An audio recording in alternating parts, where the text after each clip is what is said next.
अस्सलाम वालेकुम स्टूडेंट्स, कैसे हैं आप सब। मेरा नाम है बिस्मा अस्कर और आप और मैं मिलकर यहाँ पे पढ़ेंगे केमिस्ट्री ऑफ ग्रेड 10th।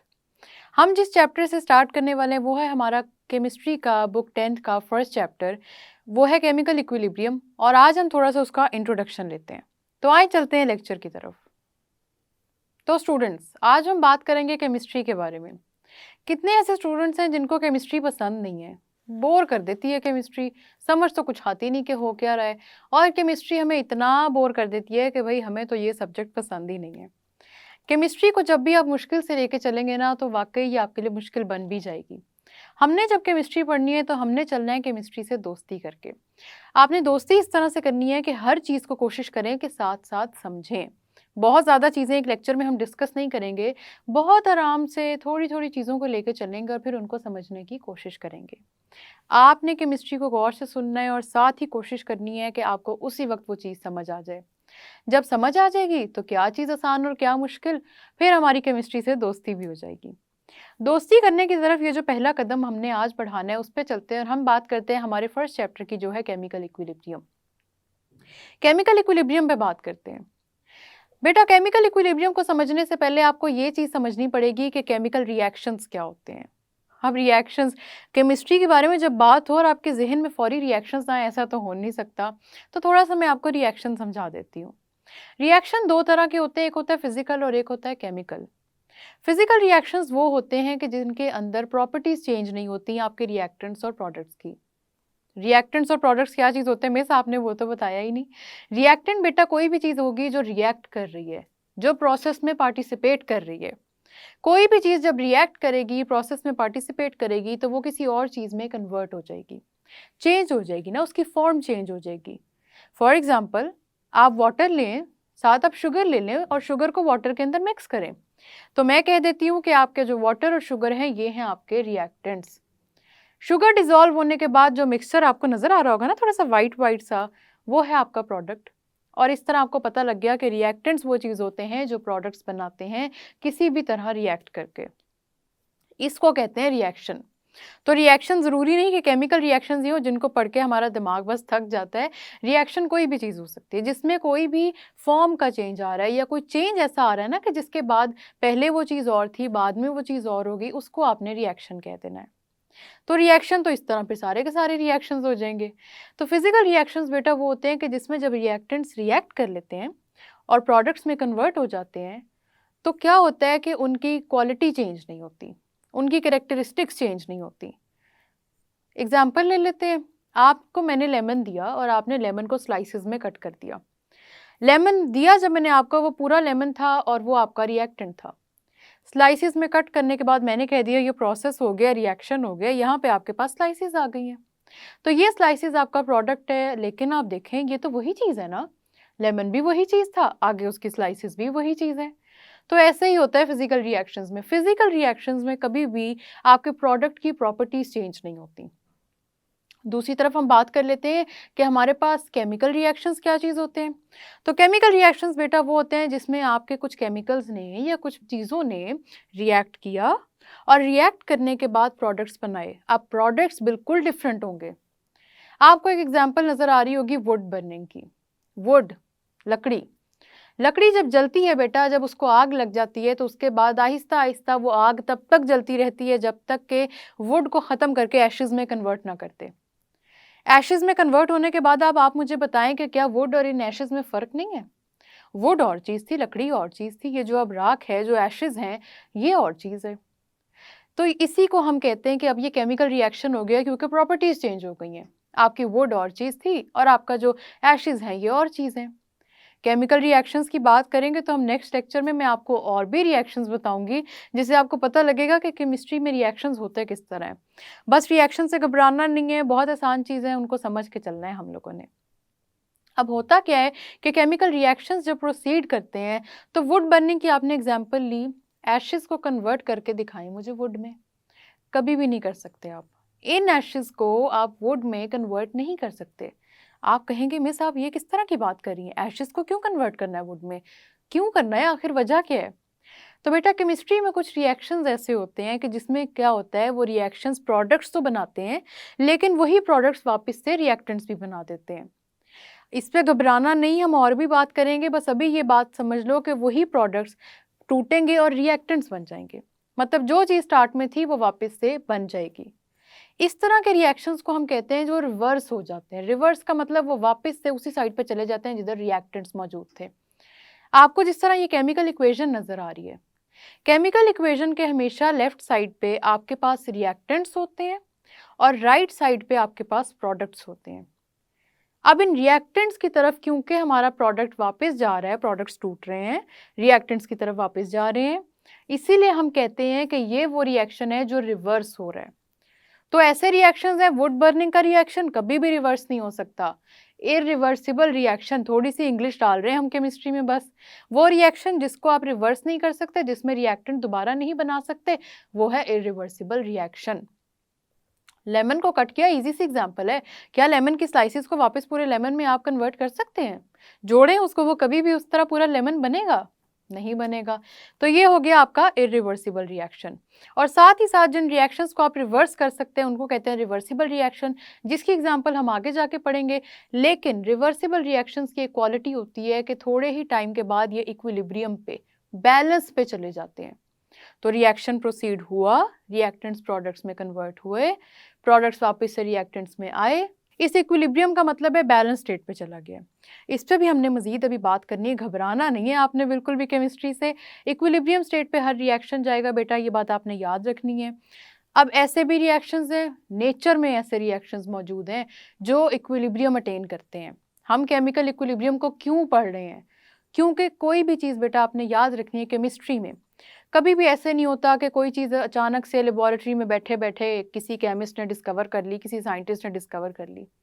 आपकी चीज़ें हमेशा नेचर में एग्जिस्ट कर रही होती हैं, नेचर में वो चीज़ें होती हैं, उनको देखा जाता है, फिर उसके बाद इंसान की क्योंकि अकल इतनी है, समझबूझ इतनी है कि उसको अता क्योंकि की गई है, तो उस पर आगे वो देखता है, समझता है और फिर और रिजल्ट्स अपने निकालने शुरू कर देता है। हम बात कर रहे हैं इक्विलिब्रियम की, और हम ये बात कर रहे हैं कि नेचर में इक्विलिब्रियम एग्जिस्ट करता है। मैं आपको समझाती हूँ कि किस तरह से एग्जिस्ट करता है। बेटा नेचर में इक्विलिब्रियम ऐसे एग्जिस्ट करता है कि आपके नेचर में फोटोसिंथेसिस का एक प्रोसेस हो रहा है, और वो प्रोसेस सिर्फ हो रहा है, आपको याद आ गया होगा ना फोटोसिंथेसिस कहाँ पढ़ा था? 9th में पढ़ा था हमने। फोटोसिंथेसिस का मतलब है कि प्लांट अपना फूड बना रहा है। अब ये तो आप कहेंगे मिस ठीक है, फोटोसिंथेसिस तो प्लांट्स के अंदर हो रही है, इसका क्या ताल्लुक, इक्विलिब्रियम कहाँ आ गया, रिवर्स किधर चला गया, क्या ताल्लुक इन दोनों चीज़ों का? तो बेटा हम जो रिस्पायर करते हैं, हम जो सांस लेते हैं, ये रिएक्शन क्या कहलाता है? हमारा ब्रीदिंग का रेस्पायरेशन। तो प्लांट्स फोटोसिंथेसाइज करके अपना फूड बनाते हैं, मतलब क्या कि उनको ज़रूरत होती है कार्बन डाइऑक्साइड की। प्लांट्स को बेटा ज़रूरत होती है कार्बन डाइऑक्साइड की। अब वो कार्बन डाइऑक्साइड आती किधर से है? हम सांस लेते हैं जब, हमें ऑक्सीजन की ज़रूरत है, हम ऑक्सीजन इनहेल करते हैं और कार्बन डाइऑक्साइड एक्सहेल कर देते हैं। तो इस तरह से क्या होता है कि ऑक्सीजन तो हमारे काम की चीज़ है ना, क्योंकि हमें ज़िंदा रहने के लिए ऑक्सीजन की ज़रूरत है। हम ऑक्सीजन इनहेल करेंगे, कार्बन डाइऑक्साइड बाय प्रोडक्ट के फॉर्म में एक्सहेल हो जाएगा। बाय प्रोडक्ट का मतलब होता है कोई भी चीज़ जो काम की नहीं होती। तो बाय प्रोडक्ट हमारा क्या हुआ? Carbon dioxide. हमारे काम का ही नहीं ना, हमें तो सांस लेने के लिए ज़रूरत ही नहीं है। तो जो कार्बन डाइऑक्साइड आप और मैं एक्सहेल करते हैं, वही कार्बन डाइऑक्साइड प्लांट्स यूज़ कर लेते हैं। तो प्लांट्स ने वही कार्बन डाइऑक्साइड करनी है यूज़, और प्लांट्स ने अपना फूड प्रिपेयर कर लेना है। हमें ह्यूमंस को ज़रूरत पड़ गई ऑक्सीजन की, प्लांट्स को ज़रूरत पड़ गई कार्बन डाइऑक्साइड की। इस तरह से इन्वायरमेंट में कार्बन डाइऑक्साइड और ऑक्सीजन का लेवल मेंटेन रहता है। ये बात याद रखनी है कि इन्वायरमेंट में ऑक्सीजन का लेवल और कार्बन डाइऑक्साइड का लेवल मेंटेन रहता है, बैलेंस पे रहता है, इक्विलिब्रियम पे रहता है। हम सांस लेंगे, ऑक्सीजन अंदर इनहेल कर लेंगे, कार्बन डाइऑक्साइड एक्सहेल कर देंगे। प्लांट्स जब अपना फोटोसिंथेसाइज करेंगे, वो कार्बन डाइऑक्साइड इनहेल करेंगे और ऑक्सीजन एक्सहेल कर देंगे। हमें कार्बन डाइऑक्साइड की ज़रूरत नहीं है और प्लांट्स को ऑक्सीजन की ज़रूरत नहीं है। तो इस तरह प्लांट्स का जो बाय प्रोडक्ट है वो हमारे काम आ जाएगा, और हमारा जो बाय प्रोडक्ट है वो चला जाएगा प्लांट्स के पास। ऐसे करके आपके जो नेचर है उसमें इक्विलिब्रियम मेंटेन हो रहा होता है। अब आपने एक और चीज़ देखी कि रिवर्सिबल रिएक्शन है ये, ऑक्सीजन कार्बन डाइऑक्साइड खत्म नहीं हो रही, नेचर में उनका जो लेवल है वो मेंटेन हो रहा है, वो एक ही लेवल है जो जा रहा है, जो हर वक्त एग्जिस्ट करता है। इसका मतलब ये है कि एक क्वालिटी याद रख लो बेटा, रिवर्सिबल रिएक्शंस आपके कभी भी रुकते नहीं हैं। वो कंटिन्यू हो रहे होते हैं, लेकिन कंटिन्यू इस तरह हो रहे होते हैं कि कभी भी ना रिएक्टेंट कम होता है ना प्रोडक्ट कम होता है। हमें ऑक्सीजन की ज़रूरत है, ऑक्सीजन में कमी नहीं आती, ऑक्सीजन का लेवल इन्वायरमेंट में मेंटेन रहता है। प्लांट्स को कार्बन डाइऑक्साइड की ज़रूरत है, कार्बन डाइऑक्साइड की कभी भी कमी नहीं आती, जितनी प्लांट्स को ज़रूरत है उतना रहता है। ना तो आपको इन्वायरमेंट में एकदम से ऑक्सीजन बढ़ती नज़र आएगी ना कार्बन डाइऑक्साइड, दोनों का लेवल मेंटेन हो जाएगा। रिएक्शन फिर भी हो रहा है, हम भी सांस ले रहे हैं, प्लांट्स भी अपना फूड बना रहे हैं, रिएक्शन नहीं रुक रहा। तो आपने क्या याद कर लिया कि जो रिवर्सिबल रिएक्शंस होते हैं वो कभी भी रुकते नहीं हैं, दे नेवर स्टॉप, वो होते रहते हैं। बस उनका जो चेंज होता है ना वो बहुत ज़्यादा प्रोमिनेंट नहीं होता। आप ये नहीं कहते कि ओह अच्छा प्रोडक्ट्स बनते जा रहे हैं, बनते जा रहे हैं, बनते जा रहे हैं, ऐसा नहीं होता। वो किसी एक स्टेट पे जाके कांस्टेंट हो जाते हैं। सारी बातें हम करेंगे, डिटेल में करेंगे, तब आपको ज़्यादा समझ भी आ जाएगी। तो ये वो चीज़ है कि जहाँ पे इक्विलिब्रियम मेंटेन हो जाता है। ऑन लैंड बात की ना, लाइफ ऑन लैंड, अब बात करते हैं लाइफ इन लेक वाटर। पानी के अंदर भी तो रहते हैं कुछ जानदार एक्वेटिक एनिमल्स एंड प्लांट्स। पानी के अंदर भी ऑक्सीजन और कार्बन डाइऑक्साइड का कुछ ऐसा ही मेलजोल है कि ऑक्सीजन की ज़रूरत है एक्वेटिक एनिमल्स को और कार्बन डाइऑक्साइड की ज़रूरत है एक्वेटिक प्लांट्स को। अब ऑक्सीजन और कार्बन डाइऑक्साइड जाते कहाँ से हैं पानी के अंदर? डिजॉल्व्ड गैसेस का एक फिनोमिना आता है, डिजॉल्व्ड ऑक्सीजन या डिजॉल्व्ड गैसेस।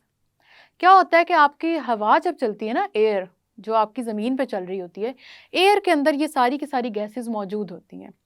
अब हवा चलेगी तो पानी के अंदर इनमें से कुछ गैसेस जाके एब्जॉर्ब हो जाएंगी। हवा में से अगर ऑक्सीजन एब्जॉर्ब हो गई है पानी के अंदर तो किसके काम आएगी? एक्वेटिक एनिमल्स के। उन्होंने भी तो रेस्पायर करना है। एनिमल्स को रेस्पायरेशन के लिए ऑक्सीजन की ज़रूरत है, ह्यूमंस को भी ऑक्सीजन की ज़रूरत है। तो एक्वेटिक एनिमल्स के लिए जो ऑक्सीजन आई वो डिजॉल्व्ड ऑक्सीजन थी जो हवा की तरफ से चली, सबसे पहली बात। दूसरी बात बेटा ये कि और गैसेस कहाँ से आती हैं?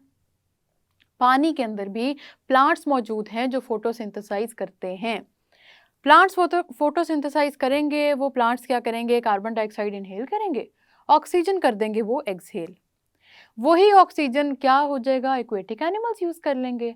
तो प्लांट्स को ज़रूरत थी कार्बन डाइऑक्साइड की, वो कार्बन डाइऑक्साइड क्या हुआ? आप फिर से ज़रा गौर से देखिएगा। पहले तो ऑक्सीजन और कार्बन डाइऑक्साइड हमारे नेचर में से आ गई, हवा चली, पानी में डिज़ोल्व हो गई ये दोनों। दूसरी चीज़ क्या हुई कि हम जो एक्वेटिक एनिमल्स हैं उन्होंने जब रेस्पायर किया, ऑक्सीजन इनहेल की, कार्बन डाइऑक्साइड एक्सहेल कर दी।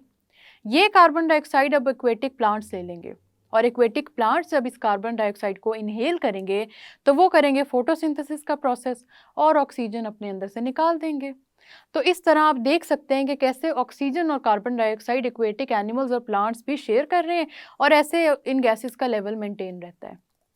अब रिएक्शंस कोई ऐसी बात तो है नहीं कि बहुत ही ज़्यादा ऑक्सीजन एकदम से गायब हो जाएगी या आ जाएगी या कार्बन डाइऑक्साइड गायब हो जाएगी और अचानक से नमूदार हो जाएगी, ऐसा तो होता नहीं है बेटा। ये सारे के सारे जो गैसियस कंपोनेंट्स हैं जो एयर में मौजूद हैं ये कांस्टेंट रहते हैं, कांस्टेंट रहते हैं। ये रिएक्शंस होते रहते हैं, आप और मैं सांस ले रहे हैं लेकिन हमें कोई ऐसा डिफरेंट चेंज तो महसूस नहीं हो रहा ना, सब कुछ वैसा ही लग रहा है जैसे ऑलरेडी है। प्लांट्स भी अपना फूड बना रहे हैं, कुछ आपको डिफरेंस महसूस हो रहा है? बिल्कुल भी नहीं। उसकी रीज़न ये है कि ये सारी की सारी चीज़ें एक बैलेंस में चल रही हैं, नेचर की तरफ से ये बैलेंस आता है। नेचर ने क्योंकि एक बैलेंस दिया हुआ है लैंड पे मौजूद एनिमल्स और प्लांट्स को, साथ साथ इक्वेटिक एनिमल्स और प्लांट्स को, तो उस बैलेंस की वजह से इक्विलिब्रियम मेंटेन होता है। और फिर केमिस्ट को और साइंटिस्ट को पता चल गया कि ठीक है, जो आपके रिवर्सिबल रिएक्शन होते हैं ये होते रहते हैं, रुकते नहीं हैं और ये एक टाइम के बाद किसी बैलेंस पे चले जाते हैं जिसको इक्विलिब्रियम कहते हैं। तो मेरे प्यारे केमिस्ट आप सबको समझ आई कि किस तरह से हमने केमिकल इक्विलिब्रियम की बात की। बेटा ये नेचर की दो एग्जांपल्स बड़ी इंपॉर्टेंट है, इनको याद रखोगे तो आपको याद रहेगा कि क्या हो रहा है नेचर में, कैसे यूज़ हो रहे हैं और कैसे आगे ये मज़ीद रिएक्शंस चलेंगे। ये वाले आपने दो याद रख लेने हैं और साथ ही साथ आपने इस बात को भी याद रखना है कि रिवर्सिबल रिएक्शन रुकते नहीं हैं। हम जब नेक्स्ट लेक्चर्स कंटिन्यू करेंगे तो हम इसी बात को लेकर चलेंगे कि रिवर्सिबल रिएक्शंस नेवर स्टॉप। इस बात को मेरे बेटा आपने भूलना नहीं है और बाकी जो हमने एग्जांपल्स याद किए हैं उसको भी अपने माइंड में रखिएगा। तो इस तरह से हमने बात की है कि रिएक्शंस क्या होते हैं, इक्विलिब्रियम कैसे मेंटेन होता है और नेचर में ये सब चीज़ें किस तरह एग्जिस्ट कर रही हैं। तो सुनिए आपने आज की बातें कैसी लगी? मुश्किल तो नहीं लगी ना? केमिस्ट्री आपने देखा इतनी मुश्किल और इतनी डरने वाली चीज़ नहीं है। बस आपने बेटा स्टेप बाय स्टेप हर चीज़ को समझना है, स्टेप बाय स्टेप लेके चलना है और कोशिश करनी है कि एट अ टाइम जिस चीज़ को समझ रहे हैं, वो आपको कंप्लीटली समझ आनी चाहिए। जब तक एक चीज़ समझ ना आए दूसरे की तरफ मत जाएँ, रुक जाएँ, अपने आप को ब्रेक दें, जहाँ पे बस हो जाए वहाँ रुक जाया करें। दोबारा लेक्चर को सुनें, फिर समझने की कोशिश करें और जब पूरी तरह समझ आ जाए फिर जाएँ आगे। केमिस्ट्री से डरना नहीं है, आप डरे बगैर इसको पढ़ेंगे तो बहुत ही अच्छी समझ आएगी। हम मज़ीद भी बात करेंगे अपने चैप्टर केमिकल इक्विलिब्रियम के बारे में, लेकिन आज के लिए इतना ही था। हम मिलेंगे नेक्स्ट लेक्चर में, तब तक के लिए अल्लाह हाफ़िज़।